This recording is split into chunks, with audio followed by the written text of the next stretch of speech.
steps up. Ricketts is at the high point. Jones. Aromaterio has a lane. Nicholas Aromaterio, the shot. Scores! Holy jumping! The Italian stallion puts the puck in the back of the net. Mamma mia, Nicholas Aromaterio! So to keep it in and does. Callum Jones for Potts. At the blue line, kept in by the skate of Thomas Maya. Maya. Down low on the half course, he swings out in the slot for Potts. Kyle Potts has it, hangs on, now he shoots, scores! Holy jumping! How do you do? Kyle Potts puts the puck in the back of the net. Blades block that shot, and coming the other way is Alton McDermott. He's in on the breakaway, scores! Holy jumping! His grandfather, Paul Henderson, must be ecstatic about that one because Alton McDermott just scored his first career Buckland Cup final playoff goal. Has been pulled. The Dukes are in the Oakville zone. Zone salvage. Swung that around. The Blades are trying to tie this puck up. It goes into the corner. The Blades have a chance to get this out.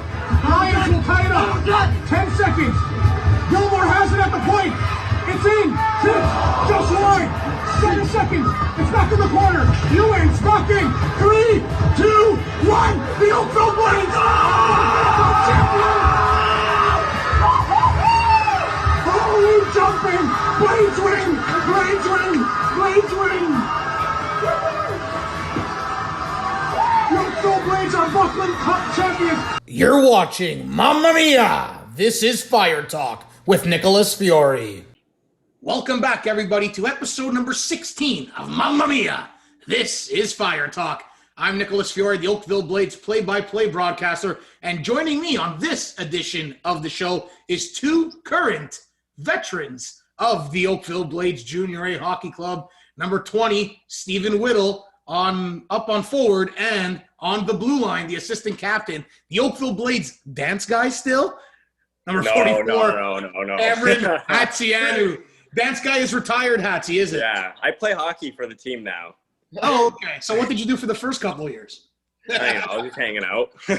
That's awesome. That's awesome. Well, listen, boys, I told you guys I was going to have you on.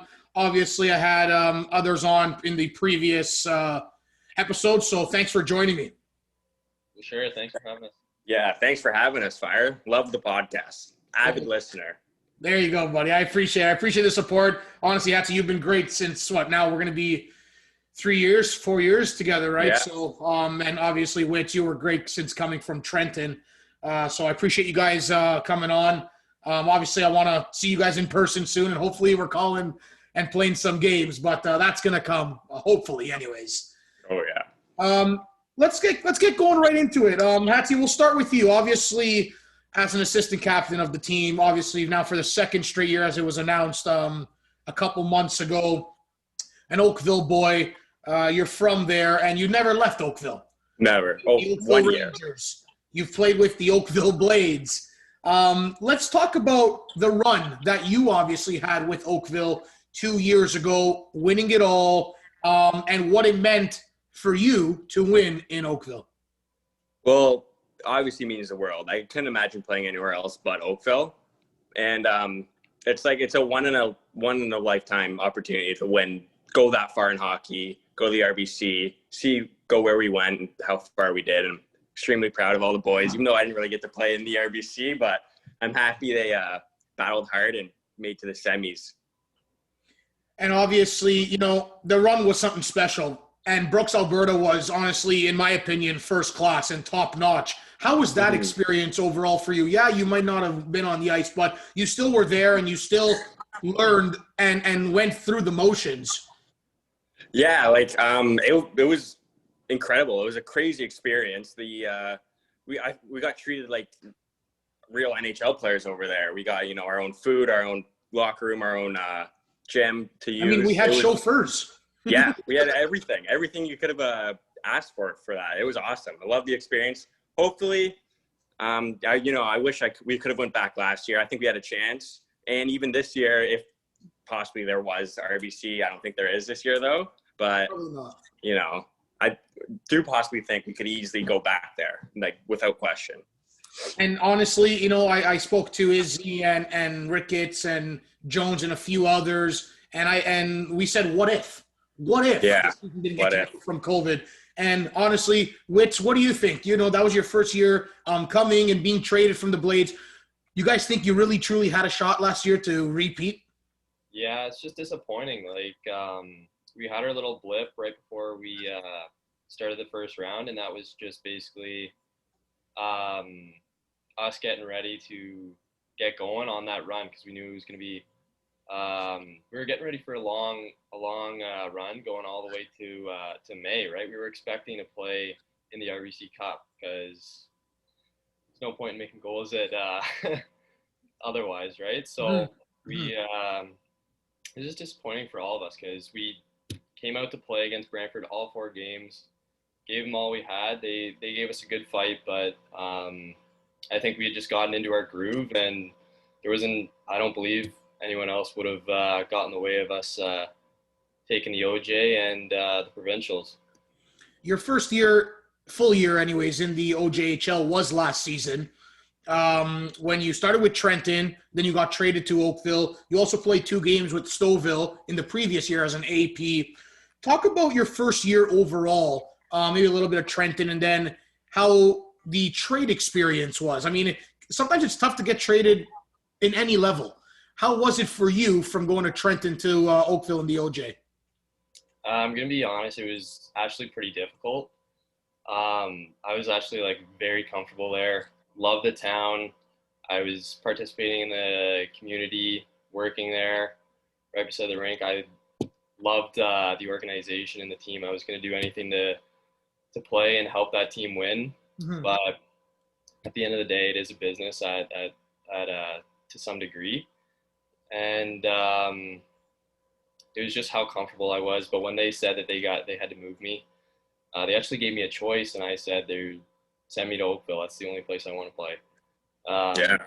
As I've never won any championship in my life. I've won some tournaments, but never won a OMHA in minor hockey or anything like that. So my goal when I started playing junior hockey was to win. I wanted to win. So I don't know. I struggled. I struggled even when I got to Oakville.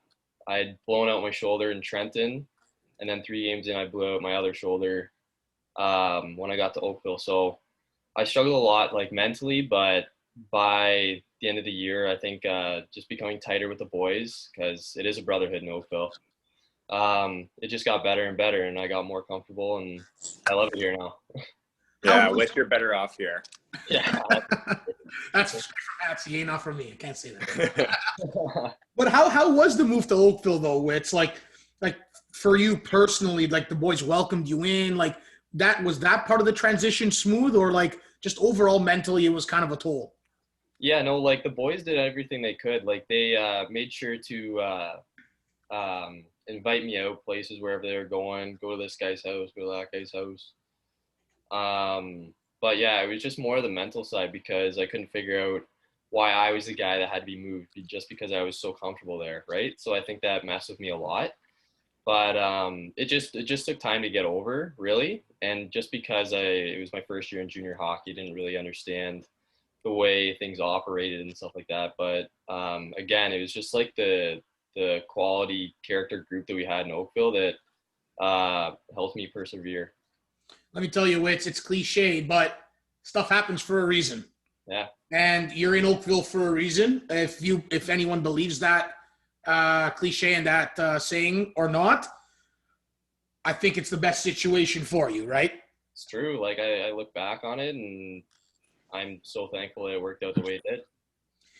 That's awesome, and it's good to hear. You were producing slowly, right, with Oakville, getting 36 games in, 14 points. Obviously, like you said, you were battling an injury coming back from the blown shoulder. You didn't get the first few games in. I remember we spoke in Milton the very first time, and you just were excited to get going, right, and get right back in there. And you did with 14 points.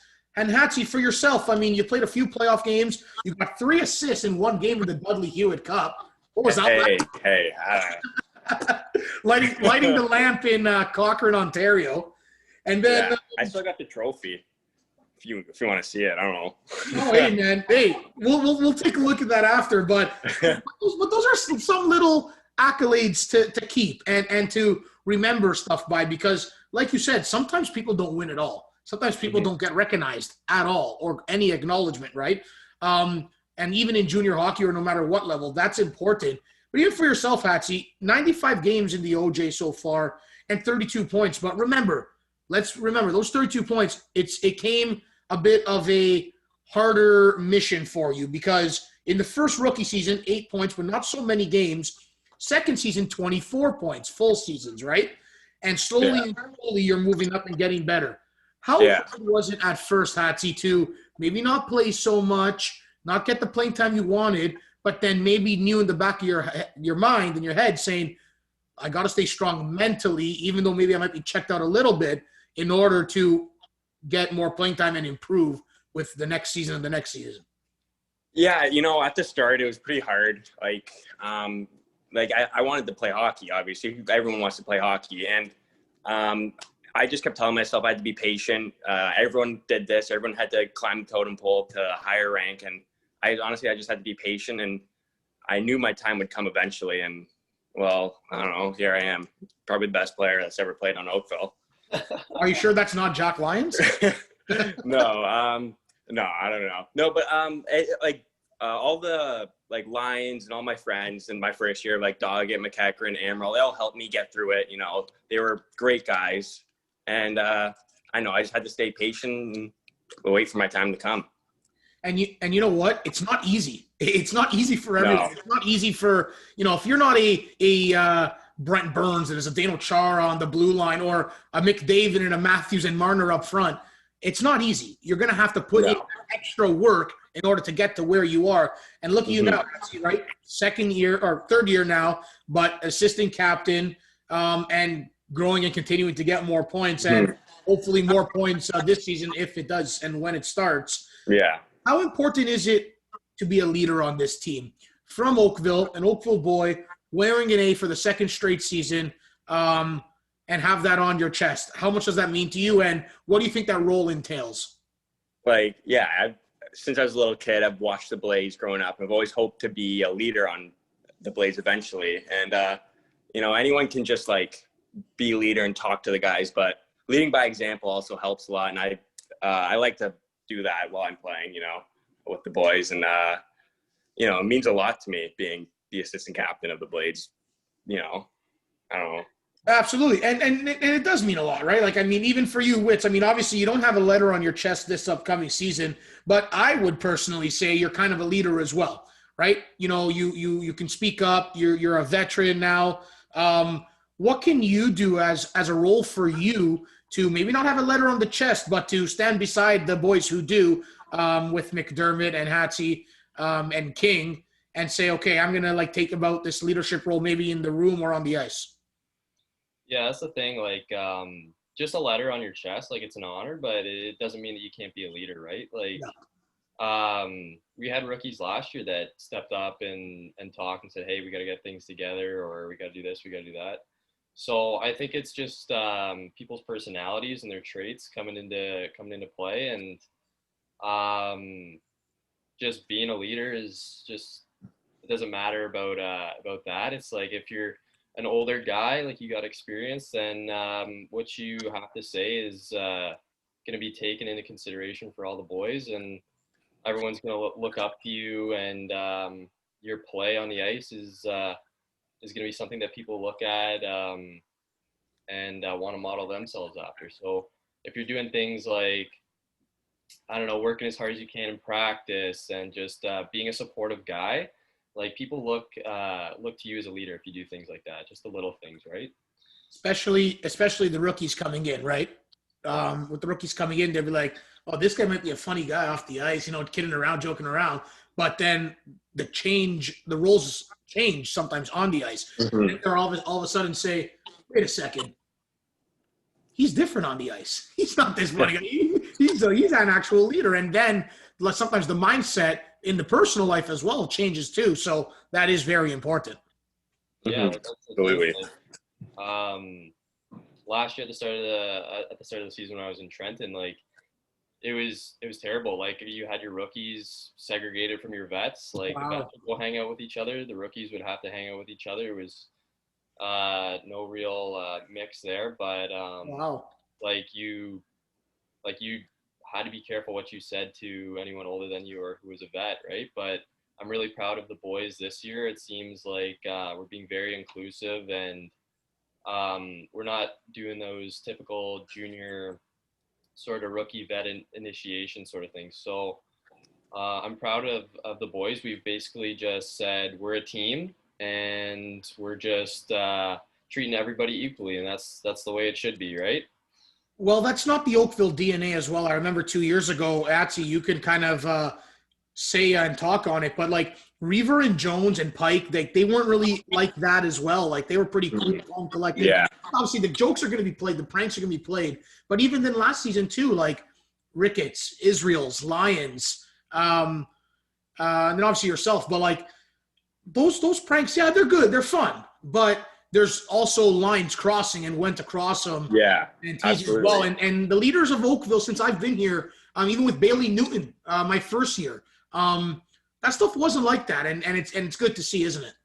Mm-hmm. Yeah, both Reaver, Ricketts, Jonesy, and Ricketts, Israel's, and Lions, they all knew how to have fun, but when the time came down to it, they knew like to go hard, to when to get serious and play hockey. Mm-hmm. And you know what, Wits, that stuns me what you say, about the kind of this seclusion and stuff like that. And every team's different, and that sometimes that's nothing wrong as well. It's just the way they do it and the way maybe their mindset of the veterans to get the rookies on the same page and maybe in. Everyone does it different.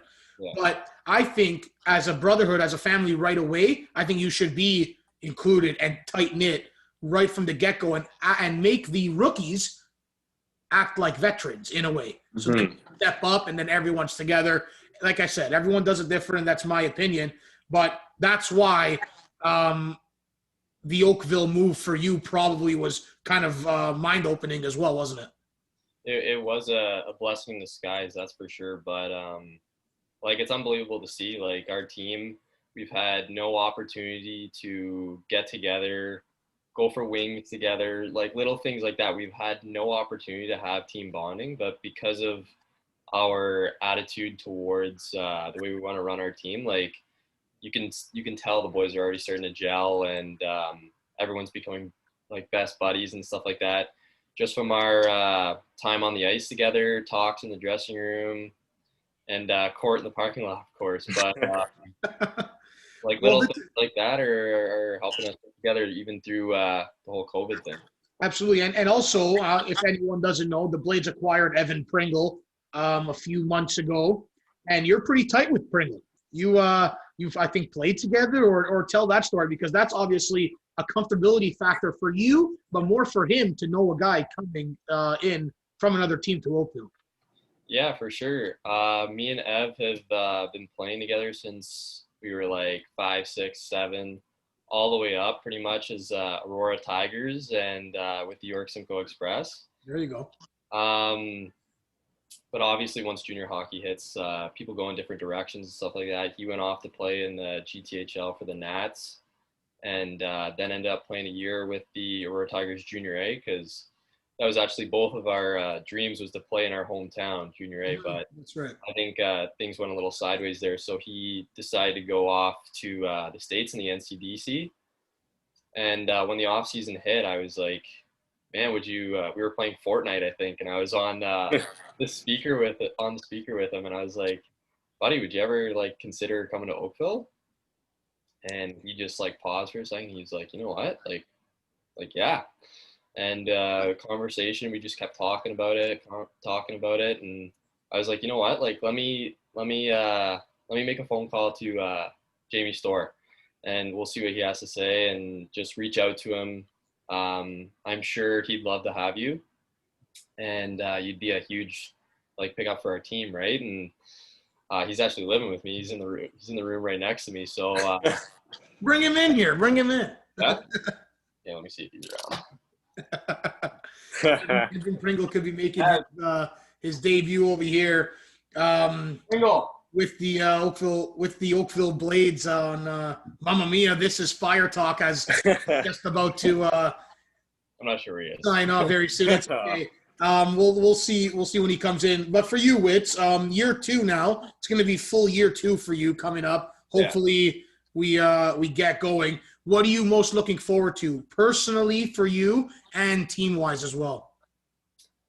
Personally for me, I felt like last year there was a lot of distractions. So I just want to get back on page with what I think my game is. Like there was a role that I had to play last year as a rookie, more physical, grind sort of style, but there's a lot more to my game than that. So I think it's just going to be focusing more on producing for the team and without getting rid of those that role that I had last year. So I basically just want to make a complete game for myself and pitch in on the score sheet. Other than that, for the team, I'm just hoping that, this will happen. We have a really good team this year. We're loaded up front, loaded on the back end, and we got some really good goaltending this year, like always. But I'm just hoping if we get going that we can just try and model ourselves after that championship winning team and literally try and have a perfect season, try and win every single game that we can. And I think that'll be our goal for now. And Hatzi, obviously Wits might have hit the nail on the head with the team expectation, but if you have anything else, throw it in there. But for you, looking forward to year 3, looking forward to maybe extend the points total, looking forward to maybe getting a scholarship wherever or whenever that is. I don't know if that's your personal achievements that you want to succeed in the near future, but what is your personal expectations and team expectations for the Blades in your year 3 and obviously, hopefully, when this season gets going? Yeah, obviously, like a scholarship would be ideal. That'd be number one option. But right now, I'm just focused on the team. I just want us to go as far as we possibly can because I think we can really, really win it all this year if there is a win at all, you know. Absolutely. But honestly, I just want to go as far as we can as a team. I guess we'll go with you, Hatzi, because I guess you have the A on the chest for now, and then we'll hit Wits because sometimes everyone might hear stuff different. Mm-hmm. Have you guys heard anything about the return to play as we are clocked in here in late October? We're normally 2 months in. The showcase is normally done. I want to call games. You want to play games. Have you heard anything about the return to play? Well, we've been told about an exhibition game possibly coming up on Halloween, which was a good way to get the ball rolling. I think we'd face Georgetown in Burlington because the owner owns the rinks in Burlington. So we'd play Georgetown for an exhibition game. And that sounds as good to me as anything. Now, that's if the government doesn't put the restrictions back to stage 2 in Halton because it's coming very soon, or if it's not already it's in York, Toronto, Peel, and Ottawa, right? So if they put those restrictions in Halton or in the region where obviously all that is, then there's going to be there's going to be troublesome, right? With same thing for you. Yeah. What I've heard is if we were to start in October, I heard this a couple of weeks ago. If we were to start in October, it'd be a 54-game season. If we were to start in November, it'd be a 44-game season. And if we started in December, it'd be 34-game season. But it's kind of funny because we keep hearing these things, and then the date will catch up to what they were saying, right? So I don't know. In a way, it just keeps getting pushed back that way because the days just keep flying by, right? That's the thing. And like I said, Halton consists of what? Georgetown, Milton, Oakville, Burlington, if I'm not mistaken. Yeah. So and the restrictions are in York as well. So if those restrictions go back to a restricted stage 2 in the government, there's going to be no exhibition games played at all. So I guess it's all up in the air, and it's unfortunate that it is up in the air. But listen, boys, we want to get back on the ice. You want to get back on the ice. And it's going to come, hopefully. But I appreciate you guys coming in here. We'll get Pringle on another time. Maybe I'll do one, him and I, right, to introduce him to the Blades. Why not? But it's okay. Thanks for trying, Wits. Listen, boys, I appreciate it. I know, Hattie, you came from work. You drove home quick to get on. Yeah. Use the better Wi-Fi, which you're ready to rock. You're ready to roll. But I look forward to seeing you guys very soon, barring all of this COVID extravaganza, if you want to call it that. But thanks for coming on. I appreciate it very much, and we'll chat soon, right? Yeah, thanks for having us, Fire. Love the podcast, by the way. Love it. There you go. My favorite one. Avid fan. Cameron Hatziioannou. Absolutely. Every episode. Hey, buddy, you know what? We joke around, but it means a lot, and I actually do appreciate it, right? Because all the hard work and stuff I put in, and all the work you guys put in as well on the ice, right? It's just great relationships in junior hockey. Yeah, of course. You take with you when everyone's older and moved on in hockey or in life in general, right? So appreciate that.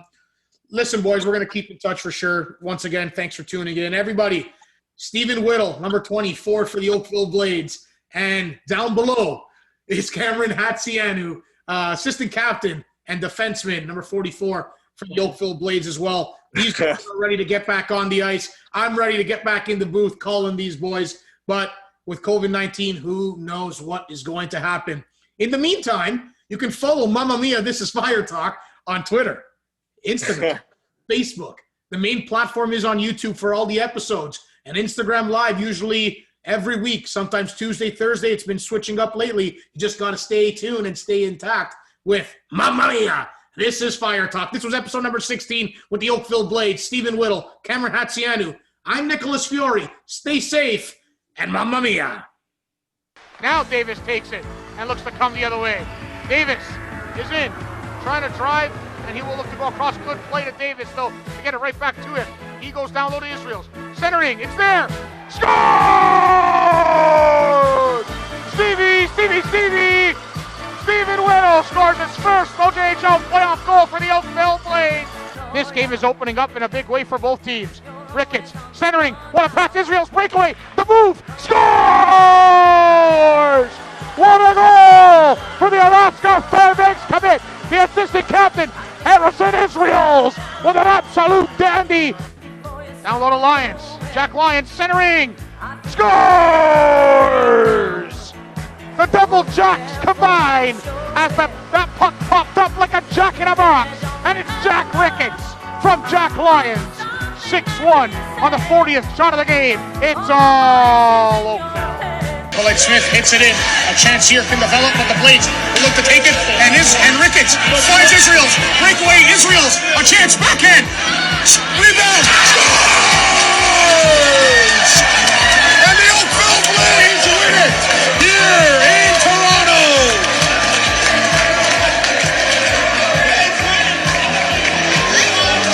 Blades win, Blades win, Blades win. That was Mamma Mia, This Is Fire Talk with Nicholas Fiore. Thank you for watching, and stay tuned for the next episode.